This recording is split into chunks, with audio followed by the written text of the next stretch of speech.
Bueno, buenas tardes. Estamos de nuevo en Diálogos 360 sobre inteligencia artificial responsable. Soy Alfonso Peralta Gutiérrez, juez del Juzgado de Primera Instancia e Instrucción número 2 de Guadix. Y bueno, pues como sabéis, pues he trabajado, he investigado, publicado sobre temas de inteligencia artificial y derecho en distintas ponencias, publicaciones, codirector del curso de Derecho y de Inteligencia Artificial del Consejo General del Poder Judicial de la Universidad de Granada y codirector del máster de Digital Law and Business Tech de DIAE de Cámara de Granada. Hoy tenemos con nosotros a Francisco Lamas. Es un placer tenerle con nosotros y bueno, vamos a hablar de un ámbito de inteligencia artificial responsable y bastante desconocido, que es el ámbito militar, los usos militares y la ciencia de datos en este sentido. Francisco Lamas, además de buen amigo y una extraordinaria persona, pues es ingeniero de caminos, máster por la École de Pons de Paris Tech, doctor ingeniero por la misma universidad, máster, como decía, profesor contratado doctor, acreditado por la ANECA. Bueno, a pesar de su juventud, pues coautor de más de una decena de artículos en revistas indexadas, más de 50 intervenciones en congresos, conferencias. Ingresó en 2016 en la Escuela Naval Militar y como oficial del Cuerpo de Ingenieros de la Armada y es responsable técnico de CESADAR, para quien no lo sepa, el Centro de Supervisión y Análisis de Datos de la Armada, situado en el Arsenal de Cartagena y dependiente de la Jefatura de Apoyo Logístico de la Armada. Y bueno, nos va a contar un poco qué hace allí y es porque es director técnico de distintos proyectos de I+D+I, sobre principalmente tema de mantenimiento predictivo, tema de inteligencia artificial, ciencia de datos bueno, todo en el ámbito militar, uso de la inteligencia artificial y robótica para fines militares. Buenas tardes, Paco. Buenas tardes, Alfonso, ¿qué tal? ¿Qué tal? Me he sonreído con lo de juventud porque ya vamos camino de los 35 años y bueno, pues al final nos ha dado tiempo a ti y a mí, ¿no? De hacer muchas cosas durante estos primeros años de experiencia profesional y es verdad que se han entrelazado temáticas transversales, ¿no? En tu caso como en el mío, parece que la inteligencia artificial se ha topado en nuestros caminos. Es verdad. No, y además que no paramos, no paramos. Tenemos muchas inquietudes y aprovechamos bien el tiempo. Bueno, pues en primer lugar, el tema es pues, que nos comentes, que nos cuentes cómo se acaba trabajando en ciencia de datos e inteligencia artificial en la Armada. Bueno, esa pregunta, si quitándolo de la Armada, seguramente te la hayan hecho mucho a ti también, ¿no? Como siendo juez, has terminado trabajando en ciencia de datos. Es decir, es una pregunta que al final se nos plantea a gente de distintos ámbitos, porque, bueno, la inteligencia artificial en mi caso, o más que la inteligencia artificial en sí misma, el aprendizaje automático o la clasificación de eventos, pues bueno, fue una de las herramientas, pues, una herramienta transversal a muchas disciplinas diferentes que utilicé para empezar a gestionar los datos de comportamiento de vía férrea y de material rodante ferroviario durante mi tesis doctoral. Yo me dedicaba al comportamiento mecánico de materiales, dentro de la mecánica, la dinámica. Como me has comentado antes, soy ingeniero de caminos de base, estudié entre Granada y París y hice mi doctorado allí en el laboratorio Navier de la École de Pont. Y bueno, al final la ciencia de datos es una herramienta transversal que nos permite hacer unos análisis distintos a lo que se podía hacer antiguamente cuando las capacidades de computación de nuestras máquinas pues eran diferentes, ¿no?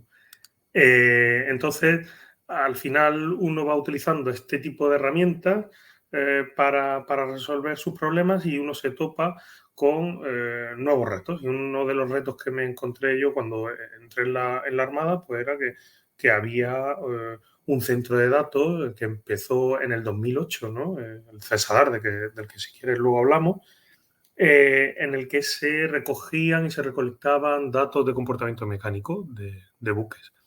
El objetivo es optimizar mantenimientos programados, aumentar la fiabilidad de los activos de los buques, ¿no? Para que las dotaciones estén confiadas y tengan mayor fiabilidad de sus activos. Entonces, la inteligencia artificial es una de esas tantas herramientas que puede suplementar a lo ya existente, análisis de vibraciones, termografías, etcétera, etcétera, para que el humano vaya a tiro hecho a la solución, ¿no? Entonces, bueno, ¿cómo hemos llegado ahí? Pues habiendo utilizado esta herramienta en distintos ámbitos, una vez que entré en la Armada en el 2016, como has comentado, bueno, dejé toda la trayectoria en ese momento, hice una pausa de la trayectoria académica y decidí opositar, más que ingresar, decidí opositar a entrar en el Cuerpo de Ingenieros de la Armada y dentro del Cuerpo de Ingenieros de la Armada, pues bueno, se abrió esta posibilidad de trabajar con datos de comportamiento mecánico. A partir de ahí, pues bueno, pues ya han empezado distintos retos, preguntas y aplicaciones de la inteligencia artificial y una de las últimas cosas que nos ha llegado a ti y a mí, pues es tratar el aspecto más de ética, de confiabilidad, de robustez, de transparencia de la inteligencia artificial, ¿no? Que es uno de los temas que más se está estudiando y del que creo que vamos a hablar más ahora. Sí, vamos a empezar un poco por el CESADAR, Francisco. Lo has mencionado, el tema del mantenimiento predictivo de buques y bueno, lo que hace un poco ciencia de datos del CESADAR, pero en concreto, ¿qué hace el CESADAR? ¿Qué proyectos tiene? Me consta que tenéis varios, el MAPRE, Atavia, Mediman. ¿Cómo ayuda la ciencia de datos y la inteligencia artificial a la Armada? Y cuáles son un poco los beneficios y los desafíos que se pretende obtener de esa inteligencia artificial y ciencia de datos. Pues bien, hay distintos proyectos, como mencionas, pero al fin y al cabo el objetivo es dar días de mar de calidad a las dotaciones, ¿no? Ese es nuestro objetivo final, sea utilizando inteligencia artificial o sea utilizando otro tipo de técnicas convencionales sobre el mantenimiento predictivo. Recopilamos datos de miles de sensores que están instalados a bordo de nuestros buques y lo que hacemos con ellos es analizarlos. Lo analizamos de distintas maneras, ¿no? El objetivo es dar un output que cuidado con este elemento que puede presentar anomalías de este tipo, ¿no? El objetivo es reducir los malfuncionamientos durante una operación y que durante las operaciones militares pues podamos tener todos los activos de plataforma naval del buque funcionando a su rendimiento deseado, ¿no? Sobre todo en una plataforma militar en el que vamos a demandar muchas veces los activos hasta su límite, ¿no? En distintas operaciones. Distintos proyectos que tenemos en marcha, como han mencionado Atavia. Bueno, Atavia es la plataforma. Antiguamente los datos se gestionaban de forma local, necesitábamos acceder a través de aplicaciones que están en escritorio, es decir, en ordenadores.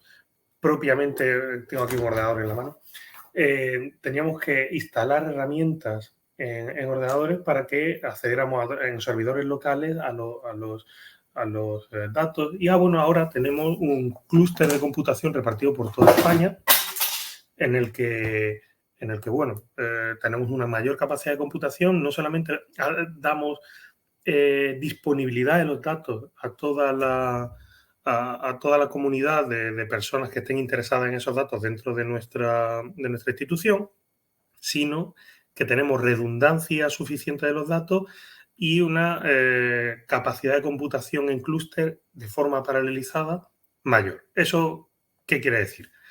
Que funcionamos de una forma similar a la de las grandes empresas que tienen unas nubes distribuidas en distintos nodos, ¿no? Y tenemos una capacidad de computación ahora mismo en torno a 300 núcleos de computación distribuidos en toda España y más de 1000 gigas de RAM, que eso además es escalable, ¿no? Atavia permite acceder a los datos de comportamiento mecánico de todos los buques de la Armada siempre que estamos conectados en tierra, ¿no? Y luego has mencionado otros dos proyectos. Has mencionado Mediman. El Mediman consiste en llevar esa capacidad de computación de la que acabo de hablar, que está en tierra, en llevarla en tiempo real a bordo de los buques. Es decir, tendremos la misma aplicación Atavia a bordo del nodo, es decir, en el buque, corriendo en tiempo real todos esos scripts que se pueden ejecutar también en tierra de forma paralelizada, y nosotros lo que vamos a enviar desde el buque a tierra pues son los outputs de todo lo que queramos nosotros calcular, como si nosotros mismos estuviéramos viendo pantalla, por decirlo de una forma divulgativa, como si nosotros mismos estuviéramos viendo los datos en tiempo real a bordo del buque. Pero lo único que hemos hecho desde Cesadar es programar los scripts, ponerlos a bordo del buque a ejecutarse, y nosotros vamos recibiendo en tiempo real los outputs que tienen un tamaño menor que todo lo que es el dato sin procesar. Y bueno, aparte le da una serie de informaciones y de outputs a las dotaciones, pues que les son interesantes para poder ejecutar sus operaciones con fiabilidad, como hablábamos al principio. Y luego se ha hablado de MAPRE. MAPRE, al igual que Soprene, que era un demostrador tecnológico de la DGAM, sobre uso de la inteligencia artificial para detectar en distintas variables en series temporales anomalías, picos, tal, y relacionarlo entre ellos para decir, cuidado que te puede dar en X tiempo, en X horizonte temporal, te puede dar un fallo de cojinete de tal. Bueno, entonces hacemos predicciones. Lo que hacemos son predicciones de modos de fallo de los activos. Cuidado que usted puede tener un fallo en la atomizadora de tal cilindro, de tal. Bien, eso que se hacía antes en tierra con Soprene, ahora con MAPRE, lo vamos a llevar también a ejecutarse en tiempo real a bordo. Entonces hay distintas universidades que han participado en esto. Esto no lo podemos hacer nosotros solos. Está la Universidad de Coruña, la Universidad de Alcalá de Henares y ahora en concreto la Universidad de Granada, con el equipo de Paco Herrera al frente y con Javier Melero, con Jacinto Carrasco, que nos están ayudando muchísimo a hacer este tipo de modelos, y empresas que están bastante avanzadas en estos temas, como por ejemplo H. Iberia, Grupo Álava, y también integradores, como en el caso de MAPRE estaba a Navantia, o en el caso de Soprene estaba Indra. Es decir, que tenemos buen caldo de cultivo como para integrar todo lo que va saliendo de la academia, de la universidad. Eso es importante para Cesadar, porque el Cesadar lo que está haciendo es integrar academia, empresa, y intentar dar forma a todo eso para tener productos que sean propiedad industrial del Ministerio de Defensa y que den un valor añadido a todo, además que ser puntero en temas muy concretos de nicho como el mantenimiento predictivo utilizando inteligencia artificial.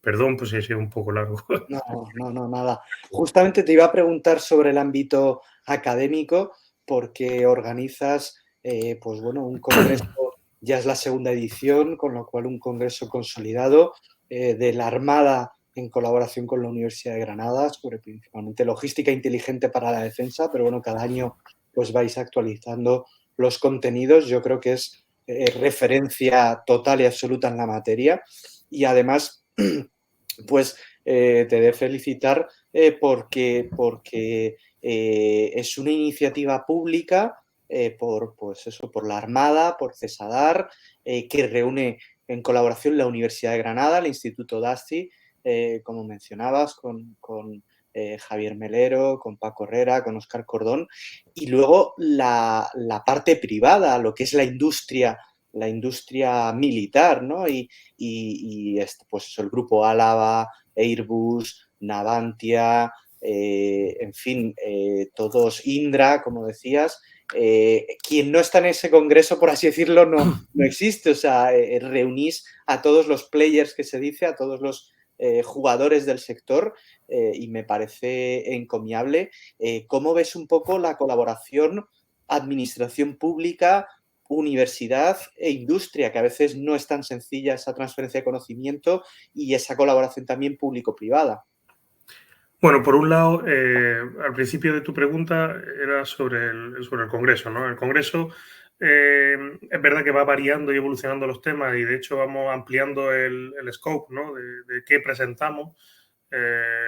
Empezó a partir del convenio con la Universidad de Granada, entre el CESADAR y bueno, la Armada como institución a más alto nivel y la Universidad de Granada, un convenio que se publicó en el Boletín Oficial del Estado del 31 de mayo del 2021. A partir de ahí empezamos a trabajar en distintos aspectos y uno de ellos es la creación de este seminario, foro, congreso de logística inteligente, que ya va camino del año que viene de ser el tercero que organizamos en este aspecto, y nuestro objetivo es presentar soluciones técnicas, desde el punto de vista técnico, no estratégico del problema, e ir a meternos al barro, ¿no?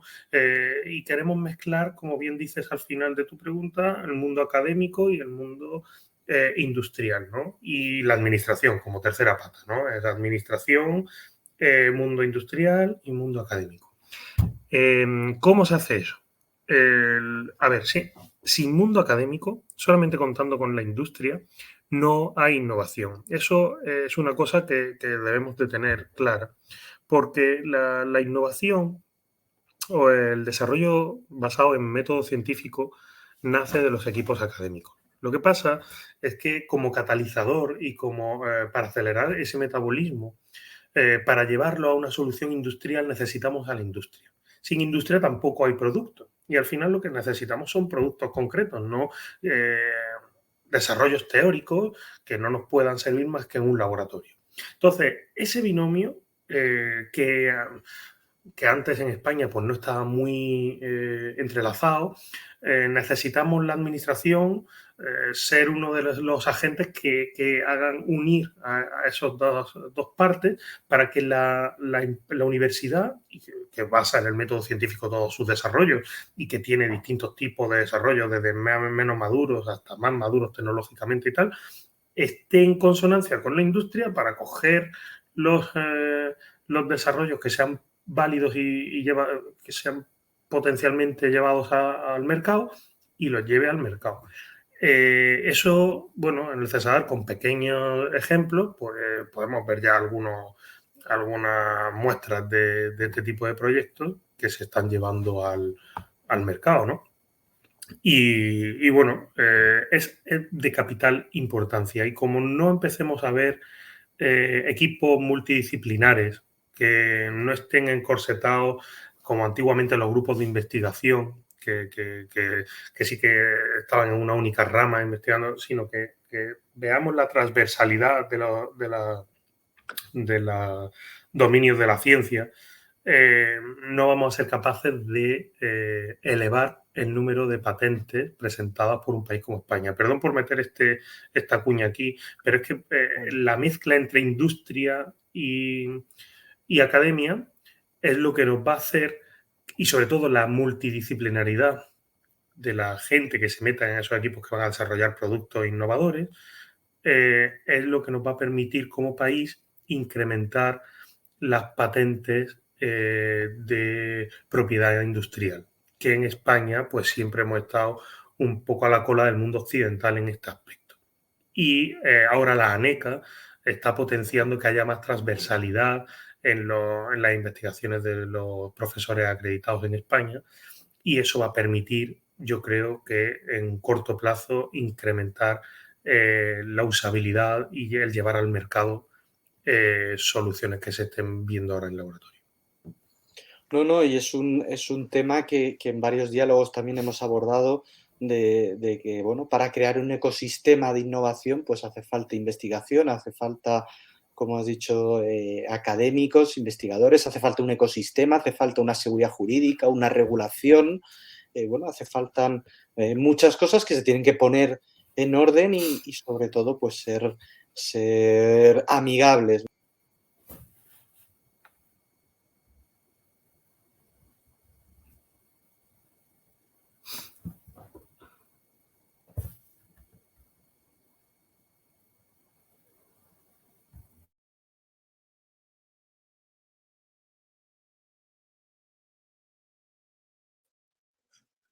Que creo que se ha ido un Sí, segundo. pero ha sido poco tiempo, Ahí. no ha pasado nada. Que decía que, bueno, que lo que hace falta es un entorno amigable, ¿no?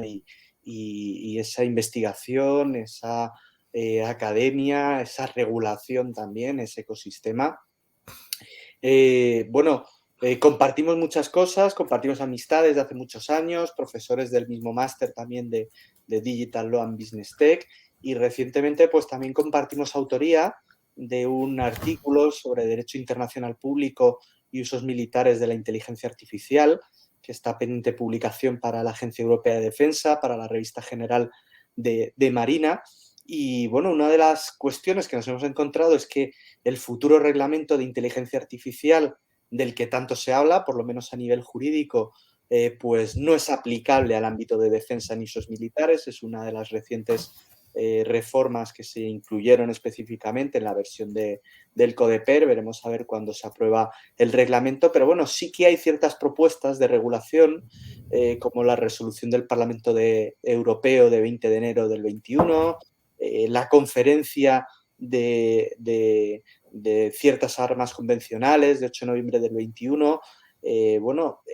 Cuéntanos, Francisco, en qué estado está un poco la cuestión, qué principios éticos se aplican a defensa, porque sí que hay muchos temas de inteligencia artificial, lo estamos viendo también con la guerra de Ucrania, con drones autónomos, lo que se denominan sistemas de armas autónomas letales. Cuéntanos un poco el tema ético en usos militares de la inteligencia artificial, que es un tema muy desconocido.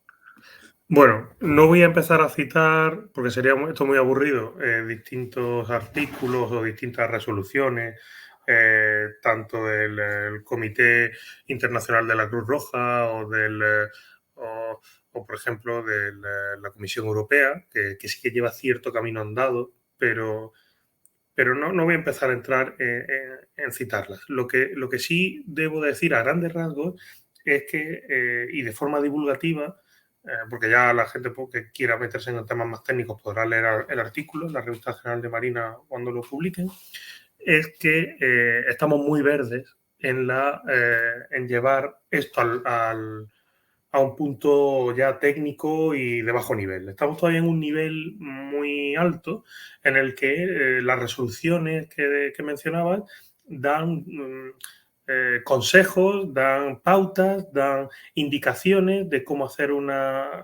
uso responsable de la inteligencia artificial en armas y lo que parece que sí que tenemos claro es que los valores humanistas y los valores que transmite la Unión Europea tienen que verse reflejados en cómo utilizamos la inteligencia artificial en las armas, pero estamos viendo que tal vez la evolución del uso de armas inteligentes pues pueda llegar a ser más rápido que la regulación sobre ellas. Esto siempre ha pasado, siempre que aparece una nueva tecnología, pasó con los drones en su día y luego lo que es la regulación ha llegado al momento, al estado del arte, de la tecnología y ya van un poco más acompasados, pero en los principios de uso de algo que por definición no es transparente, pues es complicado ponerle puertas al campo, ¿no? En cuanto a la ética, hay un término que es común a todas las resoluciones y tal, que es la agencia humana, ¿no? La autonomía tiene que ser tal como para que el humano determine el fin último del arma. Eso aparece de forma transversal en todas las resoluciones de derecho internacional público sobre el uso de inteligencia artificial. Es decir, nos basamos al fin y al cabo, según resoluciones de la Unión Europea, bueno, de la Comisión Europea en el 2018, en algunos principios, que son en concreto 5, y 10 requisitos que tienen que cumplir la inteligencia artificial, no solamente para el uso militar, sino también para el uso civil de la inteligencia artificial. Y tengo aquí algunos, ¿no? Para recordarlo. El principio de hacer el bien, de beneficencia, el principio de no hacer daño, de no maleficencia, el principio de preservar la agencia humana y poder trazar la decisión humana hasta la última consecuencia, el principio de ser justo y equitativo con el impacto deseado y aquí viene el complicado, el de explicabilidad. el de operar de manera transparente. Que de hecho todos estos principios se traducen en requisitos que algunos, entre ellos, pues se promueven, son requisitos de que puedan operarse con justicia o con beneficencia, etcétera, etcétera, o que se garanticen, ¿no? Algunos son el de responsabilidad, el del gobierno de los datos, el de la supervisión humana, el de la transparencia, pero si hay algo que es común a todos es el hecho de que esa robustez técnica y esa claridad en el uso impacte sobre que el humano pueda determinar el fin último de cada arma o de cada uso de la inteligencia artificial que se embarque en algún tipo de componente militar o civil, ¿no? Porque aquí estamos hablando de usos militares, pero impacta de la misma forma en los usos civiles. El hecho de que la inteligencia artificial que haya crecido más o que nosotros estemos percibiendo más cerca, sea inteligencia artificial basada en modelos de, por ejemplo, deep learning o de procesamiento de lenguaje natural, como por ejemplo los LLM como ChatGPT o como Llama y Alpaca de la Universidad de Stanford, etcétera, etcétera. Se basan al final en que nos dan una respuesta, pero no podemos trazar el por qué, aunque sepamos cómo hemos entrenado y con qué documentos hemos entrenado ese modelo y sepamos cómo funciona grosso modo el modelo, pero no vamos a saber desde que le damos un input exactamente el output que va a salir y sobre todo el camino que ha seguido para determinar, bueno, como los pesos de estas neuronas y tal estaban así, pues entonces el output es tal. No podemos explicar todo. Hay una gran cantidad de modelos que son en sí mismos cajas negras. Funcionan muy bien, sabemos que funcionan bien, nos dan el resultado que queremos como humanos, nos complementan a nuestras capacidades humanas, hacemos el trabajo más rápido, pero no sabemos por qué funcionan así. Entonces, esto trasladado al uso militar en el que pueda haber por una operación en el que haya que acometer un objetivo concreto y se necesiten llegar a unos objetivos concretos en la misión y tal, tenemos que decir exactamente cómo vamos a nosotros a operar esos elementos que tienen embarcada inteligencia artificial o que nosotros hemos planeado en un ordenador con inteligencia artificial un modelo tal para determinar cómo hacer la operación y me dice, oye, es que el ordenador me ha dicho que yo tengo que hacer la operación de esta forma. ¿Cómo sé yo si es ético, si no es ético? ¿Cómo supervisamos eso? ¿Cómo le ponemos puerta al campo? Y ahí entran, una vez que empezamos a plantear este problema de que es que el programa me ha dicho que no haga esto hoy pero no sabe explicarme el por qué. Y no podemos trazar en este tipo de modelos esto. Entonces tendremos que irnos a otro campo, o nos tendremos que ir a otra dimensión para acotar fuera de nuestra caja negra bien cómo los outputs y los inputs pueden impactarnos éticamente en hacer una cosa o la otra, ¿no? Se nos están dando diferentes opciones, o meternos en medio del modelo e intentar hacer ciertos cambios que nos permitan convertir esa caja negra en algo más gris.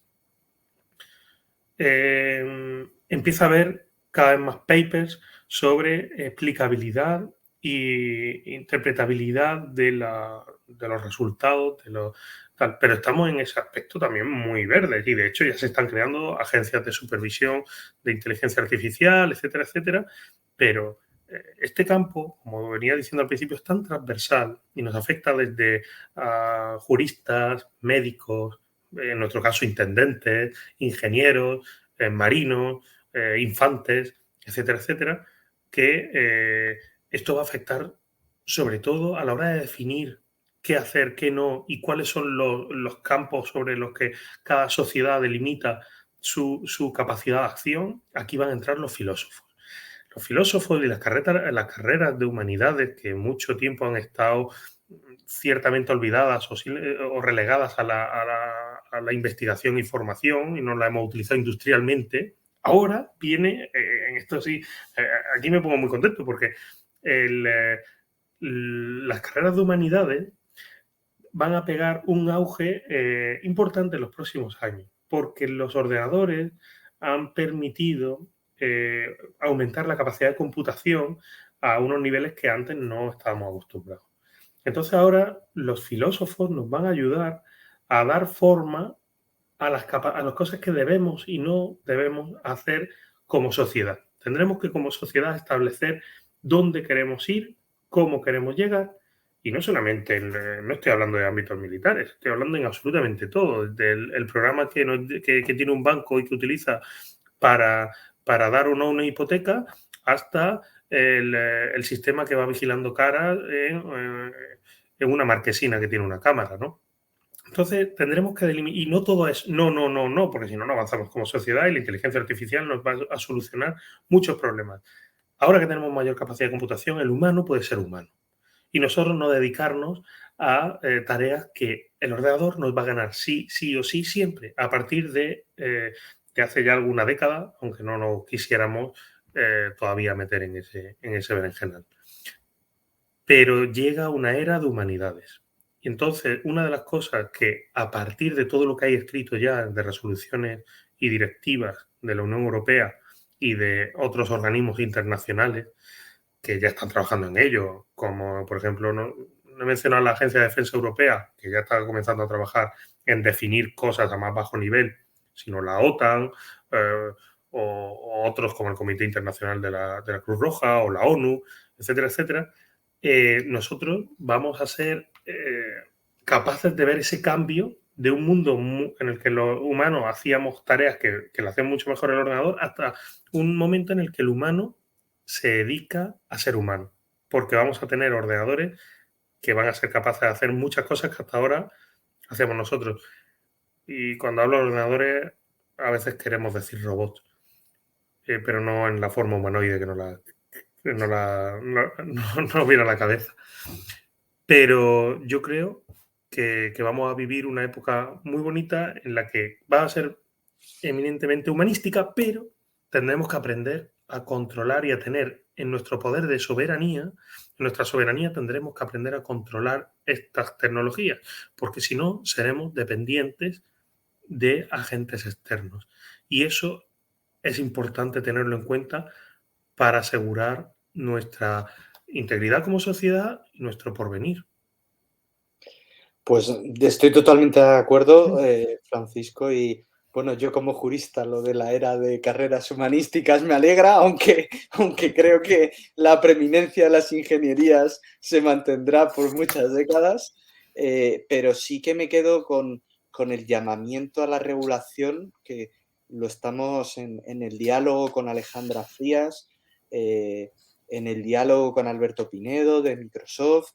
Bueno, pues hemos llamado a que el reglamento de inteligencia artificial hay que aprobarlo ya, hay que publicarlo ya, hay que aterrizarlo, es decir, porque no solo es el reglamento, sino que eso supone una serie de certificaciones, normas estandarizadas, el ver cómo se hacen a través de esas normas y procedimientos las famosas auditorías algorítmicas o aplicar esos principios éticos a través de diversos checklists que están saliendo, el mercado europeo, ha salido también el sandbox español para ese tipo de auditorías y de puesta a punto y pruebas del reglamento europeo, el sello español de inteligencia artificial, la ESIA que has mencionado tú, cómo se va a coordinar con, por ejemplo, la Agencia Española de Protección de Datos, que también ha desarrollado temas de inteligencia artificial y al final estamos hablando que es ciencia de datos, tratamiento de datos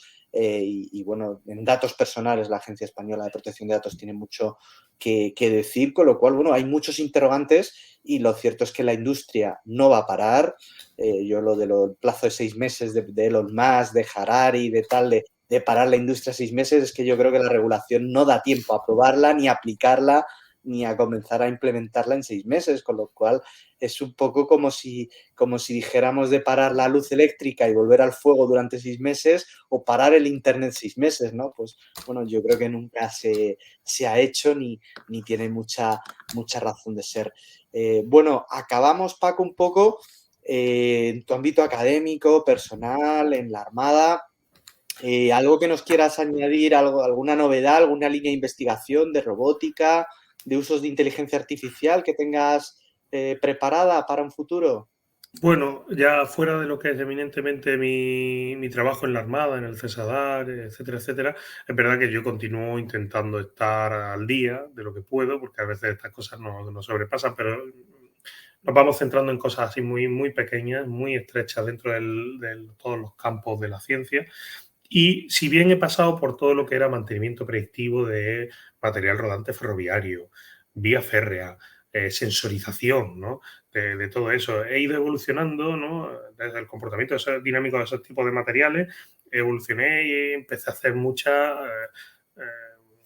simulación, ¿no? Simulación de comportamiento dinámico. Y ahora estoy más centrado en el tema de drones. Drones, en el caso que tengo entre manos, son drones marinos de superficie, porque es más fácil investigar ahí, no por otra cosa, ¿no? Porque un dron aéreo, en el momento en el que tenga algo mal configurado, pues tenemos ciertos peligros que no quiero correr. Y aparte de eso, dentro de los drones marinos de superficie, mi objetivo es comenzar a probar en experimentación, no en simulación, enjambres de drones, es decir, cooperación entre distintos nodos para acometer misiones concretas. De esto hay muy poco en el mundo, aunque parece que en las empresas nos venden que ya tienen enjambres, que tal cual. Al final, si tienen 5 nodos, se ha preprogramado las acciones de cada uno de los nodos, pero no hay una comunicación en tiempo real entre ellos ni decisiones que cambien en función de la casuística concreta. Hay muy poco de ello.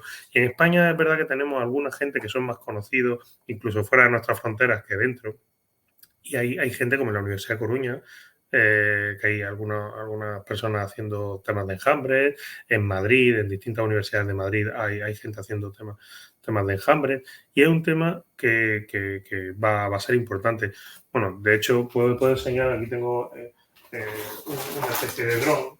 Este ya está, ha pasado su vida operativa, el pobre ya, pero es un dron trimarán que yo utilizaba para temas de comportamiento autónomo de drones de superficie. Y sobre este campo, pues intentaré en los próximos años, como inquietud científica y por amor a la ciencia, pues seguir publicando y seguir haciendo desarrollos en mi tiempo libre.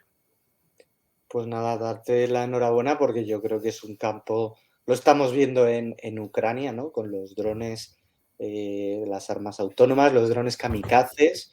Es verdad que en el espacio aéreo los drones están muy desarrollados, pero bueno, existen títulos para navegar de capitán de yate, de patrón de yate. Veremos a ver si no existen también títulos para piloto de drones marítimos, como por ejemplo en el ámbito aéreo. Sí, Así que sí. nada, Supongo que saldrá, será cuestión de tiempo porque actualmente no se permite, ¿no? Que un buque esté de forma no tripulada en la mar. Necesita de un comandante, siendo un buque militar, o de un patrón o de un capitán. En el caso de la Marina Mercante tiene que haber un capitán a cargo de esa nave. y normas de navegación y todo, o sea que un mundo y lo del enjambre de drones interesantísimo también. Pues nada, Francisco, un placer, muchas gracias y Gracias a ti, Alfonso. esperamos el día 18, pues para todos los espectadores, la masterclass de inteligencia artificial responsable a partir de las 6:30 en el canal de Odiseya. Un fuerte abrazo. Otro, Alfonso, otro para ti. Hasta luego, buenas tardes.